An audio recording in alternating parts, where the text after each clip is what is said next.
This show is sponsored by the Connection magazines, the leading independent free guides to personal development, natural therapies and all things mystic.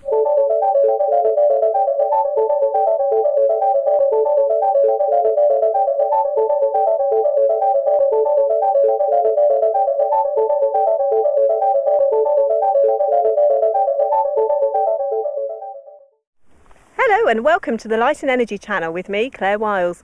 We're here today at Maiden Castle, which is the biggest hill fort, an Iron Age hill fort, the biggest one in Britain. It's a fantastic evening, beautiful warm summer evening, and the views are spectacular. I'm really pleased to have with me today Helen from Quintessential Wellbeing, who's going to talk to us all about crystals. And also we've got Janice with us today, and Janice is going to be a body to show a crystal layout with, and also Bruce the collie, who's more interested in the sheep on the hill, so we're just hoping that he behaves himself. So welcome, Helen, to the show. Thanks so much for joining us. It's a pleasure. Can I ask you first of all, how did you become interested in crystals? Well, I've been a crystal therapist now for 4 years. I trained in 2007, but initially my interest started just purely because I just liked the look of them, really, and I didn't have any idea that they had a healing background, or that they could actually balance and energise you or work with your energy fields. And it wasn't really till we started going on holiday to the Lake District that and we visited some mining museums and some of the crystal shops up there that I started to sort of take a bit more of an interest and started to do some research. And then eventually I thought, well, I'd quite like to do this a bit more professionally, and I did some research into different people that were training, and obviously got some books and things, and I found Sue and Simon Lilly, who are very well known in the crystal area, and I did my training with them, and it's been quite a privilege to do that with them. And so 4 years on, I'm now working as a crystal therapist. But even so, I think my journey is still very much just beginning, because the world of crystals is enormous, and you're forever finding something new, even in the crystals that you have, let alone in the crystals that you still want to actually have. And I think this will be a journey that I will continue for my life here, and how many other lives I have afterwards, hopefully. Yes. As long as I don't lose all the knowledge that I get now in my next life. So if there was one particular crystal, you've brought some beauties with you here this evening. If there was one crystal that you said to people, okay, to start maybe your interest or your collection or your healing process with a particular crystal, which one would it be? I definitely think it would be hard to say just one, because you really need to have a few, but initially I would say, well, the first thing I would say is a clear quartz is a must. I mean, it's probably one of the most common known crystals. This is this one here. So you get it in the little tumbled stone, you get it in points, and you get it in clusters, and this is lovely. This is my baby. This is lovely. This is absolutely gorgeous. Absolutely beautiful. It is, and you can get it also in shaped angels like this. That sits on my table overlooking me every day, keeping me calm and serene, hopefully. So you get it in all sorts of forms. And the thing about clear quartz is the fact that it's a fantastic energy shifter. So one of the things that we suffer from is we can get blocked energy. We're vibrational beings, and we have a lot of energy flowing through our various energy fields. And if they become blocked, then the energy doesn't flow properly, and this can then lead to problems, both physically, emotionally, spiritually, and so on. And the thing about clear quartz is the fact that it's a fantastic energy shifter. So if you've got one of these, you can actually sort of start to release those blockages. And also they're fantastic at just clearing energies within the home as well. I mean, this one sits in my lounge, and obviously a lot goes on in the lounge. You've got your TVs and your DVD players, and obviously we've got a computer as well in our lounge. So there's a lot of energies going on in there, and it just helps to clear the energies and keep it flowing. So for me, clear quartz is a must, but I also think you have to also have a grounding stone, and these are really helpful because they tend to be protecting as well. So you've got your grounders, dark stones here, your hematites. These are very protective, and they ground you as well. So if you're feeling out of sorts, or you're just not, you're not really feeling with it. And another thing that this is sort of renowned for doing is also if you're feeling lethargic, these are very good at sort of stimulating, but also keeping you grounded at the same time. So when you're doing any crystal working, whenever you finish a crystal work, it's always a good idea to ground yourself before you carry on your normal activities. So I really feel you know, clear quartz and a grounder, but I always recommend, and it doesn't have to be expensive or elaborate, is to have a colour, a crystal that resonates with your chakras. So basically you select a colour to resonate with the chakra correspondence. So you're red for your base, your orange for your sacral, yellow, green, blue, indigo or violet, and then obviously the clear quartz works with the crown as well. So if you could just get a little set with one of each of those, so you can do a little chakra balancing, that would be fantastic, because then if your energies are feeling depleted or you're not feeling right, you can give your chakras a boost of their colour resonance, which will help to boost them and balance them. Or you could just check to see whether one of your chakras was out of balance, and if, for instance, your base chakra was out of balance, you could place a bit of red energy on there from a red stone, like you know, nice piece of poppy jasper or a garnet or something like that, and it's got a lot of red energy in it, and that will help to balance your base chakra as well. So really, a basic set really would be clear quartz, a grounder, and then one of each of the colours. And if you were able to get 6 points of clear quartz, you're also able to do a nice energy shifter for the whole of the body as well. So it doesn't have to be elaborate, it doesn't have to be massive, just a little. You could fit that into a little pouch, a little bag, and you've got it there for whenever you need to boost yourself there. And how do crystals actually balance that energy? How do they work to do that? Well, they actually, crystals are the most stable and orderly matter in the universe. I mean, they have a single molecule which is repeated over and over again, and this enables them to have a really stable vibrational energy. And as such, their energy resonates very, very, very sort of perfect. You know, it's a fantastic stable energy, and we're obviously energy beings as well. But we have a lot of different systems within us, and we have a lot of things going on internally and externally which affect our energy fields. And so we're tend to be, you know, whereas a crystal would be resonating really lovely like this, we're sort of bouncing around a bit, and you know, and our energy is fluctuating. And then sometimes if we get a blockage, we could have, you know, throughout our system a blockage, so that the energy and the flow of energy gets stuck, so it's not going anywhere. So it's either bouncing around or it's hitting. And we, you know, our daily activities, from, you know, we might wake up and we feel fine, but something happens in the morning, you know, you knock the milk over, a bill comes through the butt door, that someone cuts you up in the car, and all these things help to sort of stress you up. And if you're not very good at releasing that stress, you hold it all in. So crystals are really helpful for helping you to release all that and bring you back into harmony and balance. And basically their vibrational energy signature is very stable, so that it's balancing, and it actually resonates with our energy fields. So basically the crystal will be resonating, and our energies will gradually become back into harmony as well through the use of crystals. And obviously crystals will help to do that, but you need to address the source of what might have caused the problem in the first place. So if you've got a stressful lifestyle or something, you might need to think about, well, you know, what can I do to change that? But they will help bring you back into balance and get everything moving, and they work on the chakras.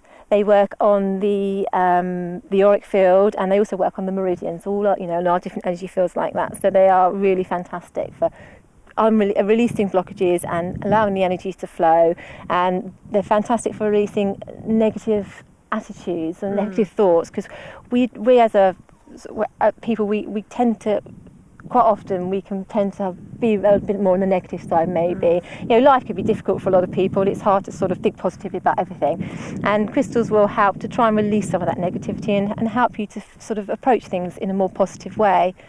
So, and do you actually need to have the crystals on your body, or can you just put them in a room? How would it work? How would you use them? No, you can do layouts. I'll demonstrate on Janice in a while of sort of the sort of layouts you can do, but you can wear them as jewellery. You can wear them, or carry them in your pocket, or you can get a little pouch that you can attach to you. You can put, I mean, I've got a little pouch that goes in my handbag, and it's got a few crystals that I feel help to ground and protect me when I'm going about my daily business. And then if I need an extra boost, I just get one of them out and hold them. So you can carry them, place them around the home, place them by your computers, and so on and so forth. They work within the home. My broken crystals that if I drop a crystal like one of these, or I have unfortunately dropped a wands before, my broken crystals get put in my flower pots because they help flowers as well. And also you can work with them within the auric field. Wands are fantastic for sort of helping to move around the auric field to help energy there. You can hold them. Fantastic to hold in your hand. And if you're sitting there of an evening, just to hold your crystals in your hand. You can get palm stones, thumb stones that you can hold particularly for that purpose. Eggs are wonderful for holding. They're also fantastic for massaging as well. So if you've got a sore point, you can actually sort of massage the points. And again with the wands, they're fantastic on the ends, just sort of massaging around and releasing. They've got a really cooling, sort of soothing way about them. And all these kind of little cracks and fissures that you can see inside the crystals, do these have any meaning? There's a lot of these are sort of air pockets or things and so on and so forth like that, but they're all part of the structure and the personality of that particular crystal. And the thing is with these is the fact that when you look at the crystal, you're always going to see something different in it. And it's fantastic. And I have a sphere at home which is clear quartz that actually lies, and it looks like a mountainous landscape with a bird flying through it. And I look at it, it's on my first thing I see every day, and I just see something in it, and it just makes me think, brings me back to nature and makes me think. But you look at that and you'll just see all the different parts in it. And the thing also with them is they're fantastic for meditating with. If you're not very good at closing, some people can sort of sit in meditation and they can shut their minds off. But if you're not very good at doing that, crystals are fantastic for letting the mind go, and you can just let yourself go into the crystal and just see what the crystal's sort of showing you and telling you, and you just concentrate on what you can see within the crystal, and that'll help you to sort of let go and let your mind go. So they're fantastic meditation tools as well. So there's a whole range of things you can do with crystals. Your imagination, really. And how would you suggest someone chose a crystal? Would they get a crystal book and look through the book and think, that particular attributes to that crystal would be what I need? Yeah, that's one way of doing it. I try to encourage people to work slightly differently for that. The books are fantastic, and I got loads of them, and I love my books.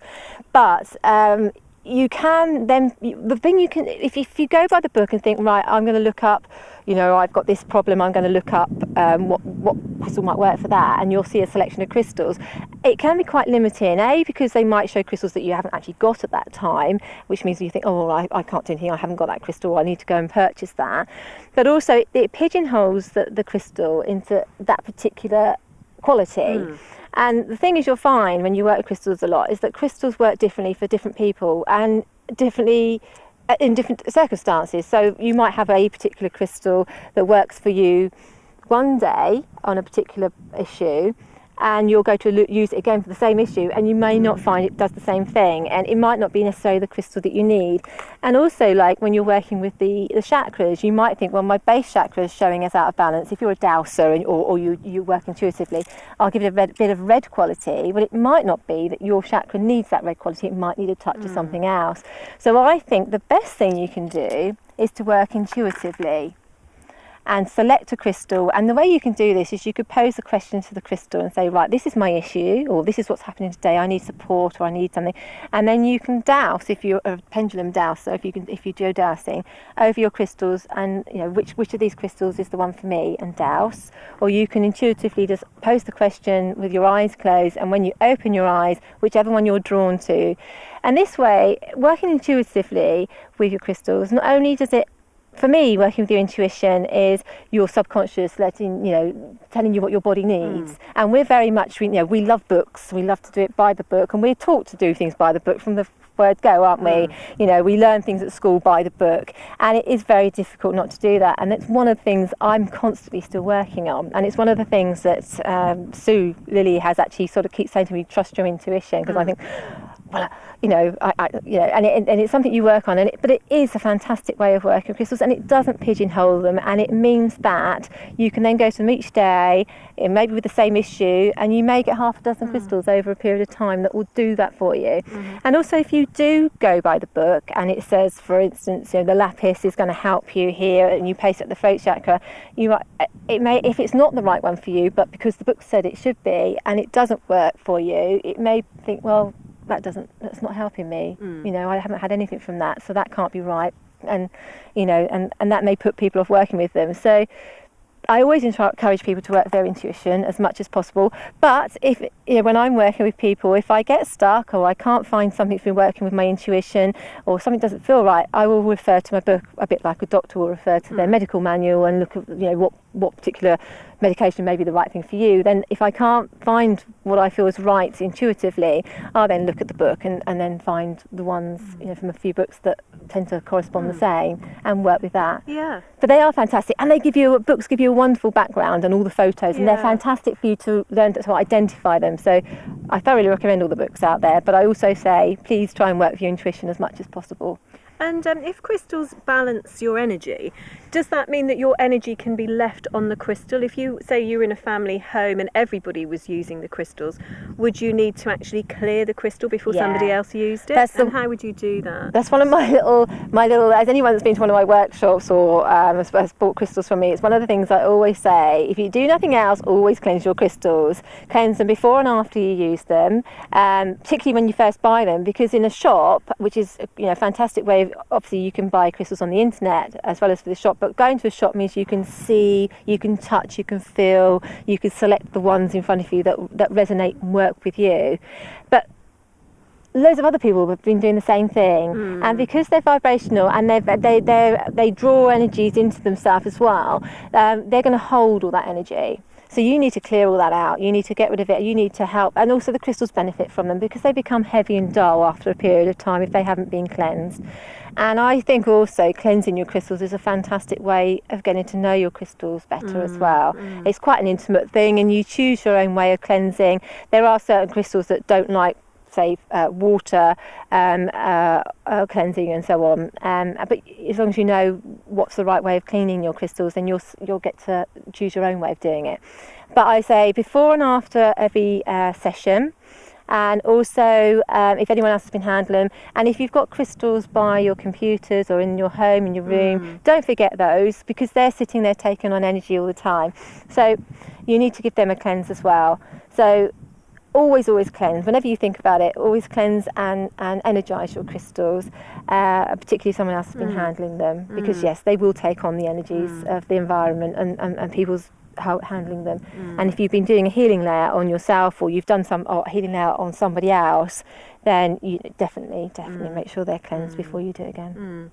And I know you've got particular sprays, haven't you, that you use from time to time? Yes, I mean, cleansing crystals, the easiest way of doing it is to run it underwater. Now, if you're lucky enough to live near a brook or a stream, then that's fantastic, but not many of us are lucky enough to do that. If you're fairly wealthy, you could use bottled water, but tap water is fine. And if you do a bit of visualization of it as well to make it feel like it's purifying it, then that's great. And just visualize the energies flowing out of the crystal and leaving it pure and ready for use again, and full of energy. So that's a good way. You can also use a singing bowl, where you can sound your singing bowl around the crystals, or I actually put them in if they're small crystals, and then sound the bowl. You can smudge as well, with a sage stick or an incense stick or something, and you can actually through the smoke of the sage, and that's a lovely way of doing it, if you don't mind. Some people aren't very keen on incense smell, but if you don't mind that. And then I use an awful lot, but being a therapist, it's a quick and it's a good way of doing it, is essence sprays. You can certain companies make sprays that have cleansing and energizing qualities in them, and a lot of them are made from gem essences or flower essences and so on, and you can spray over the crystals there. And I use a lot of that because obviously when you're working with someone and if they're in a layout, you don't want to sound a gong next to them or anything like that. Tuning fork's another one to do it, and the bells, but obviously you don't really want to be noisy when they're in a therapy session, so a spray discreetly done. if you're using the same crystal or whatever. That's a good way of doing it, and that's a handy way of doing it. And is there an optimum time to, I've heard that people put their crystals outside, for example, in their garden. Is there an optimum time of the year to do that, or time of the month? I love full moon. I do. A lot of people charge their crystals in the sun, and that's great. Certain crystals will, if left out too long, will be damaged by the sun. They'll either fade, or, for instance, amethyst here will turn and change colour, citrine. But that takes a period of time to do that. So if you're just giving them a burst, that's absolutely fine. But I like the moon. I resonate more with the moon than the sun. So I try to get all my crystals out in full moon, and I think quite a few people do that. It's just a lovely experience, and it's a lovely, gentle, energising technique to do. But I will give them a burst. I mean, I placed this one out in the sun today. I gave it a wash. I mean, sorry. And I just popped it out in the sun to recharge there. Yes. But I mean, clear quartz, it doesn't really need a lot. But I just like to, even the self-cleansing crystals, I still like to give them a cleanse. I just think they look so much better for it afterwards, and they feel so much better. And with Bruce here, who's rather a kind of skittish collie, as you can see, would you use crystals with animals? Absolutely, yes. I've my animals and my dogs. I've got 3 dogs, but I had 2 dogs before, and they both died at the age of 13, and they had forms of cancer. And towards the end, I gave them an awful lot of crystal work and also Reiki, because I'm a Reiki practitioner as well. And I really felt that helped them at the end, because they had a good quality even though they had the cancer. But I felt that the energies helped to support them, so that they had a more serene and peaceful time out. But also during their more active time, they had it if they'd sort of overdone it and they'd got a sprain or an injury of some sort, and I would give them a healing layout. And they tend to really like it, and animals are very, very sensitive to energy. So they're sensitive to the Reiki, and they're sensitive to crystals. Some people will use crystals, and you can place them on collars and on harnesses, and that. I don't really support that, because if you've ever worked with crystals yourself, I mean, I don't tend to wear crystal jewellery, because I find after a little bit of time I find it quite powerful, and I need to remove it. So if I wear crystal jewellery, it tends to be for a couple of hours, and then I feel I've got the need to remove it. Now, obviously, if you're pinning crystals to your animals' collars or harnesses, they can't get away from it. They can't take it off, and so then they're stuck with this energy that maybe just making them a bit uncomfortable. So I always feel that it's good, if you're going to do a crystal work, spend a bit of time. Do it when you've got a bit of time to be with your dog, because it's a lovely two-way process anyway. And lay the crystals out around your animal, just a cat, dog. If you've got a fish tank, you can pop crystals around the outside of the fish tank. Or the birds, you could put them around the outside of the bird cage. With horses, you can use crystals with horses. It's probably best to hold them to the horse, because you don't want them standing on them. But animals, particularly dogs and cats, they're usually quite happy to lie, and you could put it, because they've obviously got the chakras and so on, to lie within a layout. And then when they've had enough, they can move away. Right. Or if they're poorly, and they can't actually get up and move away, they can let you know, because you read your animals, don't you? Yeah. So you'll know if it's uncomfortable and it's had enough. So then you can remove them. So that's why I always say, I prefer, don't attach crystals to your animals. Use them when you've got time to be able to read their body language. Excellent. So you're going to show us a crystal layout now on Janice. Yes. Which is great. And this is something that people can either do for themselves or on their friends and family. Yeah, absolutely. Okay, thank you. Yeah. Okay, Helen, you're going to show us now how to do a crystal layout on Janice. I am, yes. One of the easiest layouts you can do on yourself is, I was talking about earlier, is the rainbow chakra, which you're basically placing a crystal of a corresponding colour onto the chakra. So, red for base, etc. And I've doused Janice already, and we're going to do just one chakra balance. So we're going to work with the solar plexus here, and I'm going to do a layout here, which you can do yourself at home. Most of the layouts that you on the ground, when you're laying down, you can do yourself. Some of the ones with the pendulum working is a bit difficult, so you either need to sort of go to a therapist or try and find someone that does dowsing to do it for you. But this particular layout here helps to balance the solar plexus, and for this one we're going to use a nice bit of tiger's eye, and that goes in the centre. And then we've got 3 citrine points here, or if they have a point or a pointed end, you can point them outwards like so. And that one goes here, and one here. Oops. And then we've got some garnet here as well. So then go that side and this side. Roll off here. Oops. A little bit slippery here. There we go. So, and we just leave that.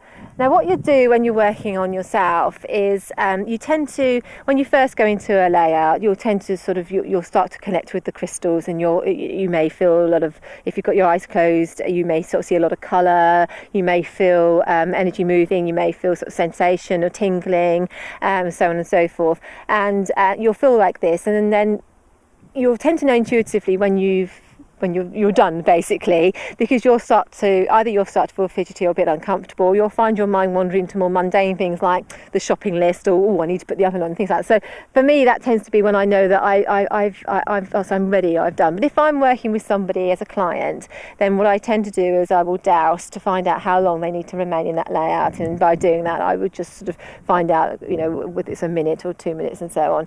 So and then I would know, and then I just sort of, if it was a 10-minute or 15-minute layout, then I would just keep every now and then just checking to see whether that's still the same. And then when that time's up, I would then just douse again to see whether that's right and they're ready, and then bring them out of that layout, and then ground them off if that was their last layout.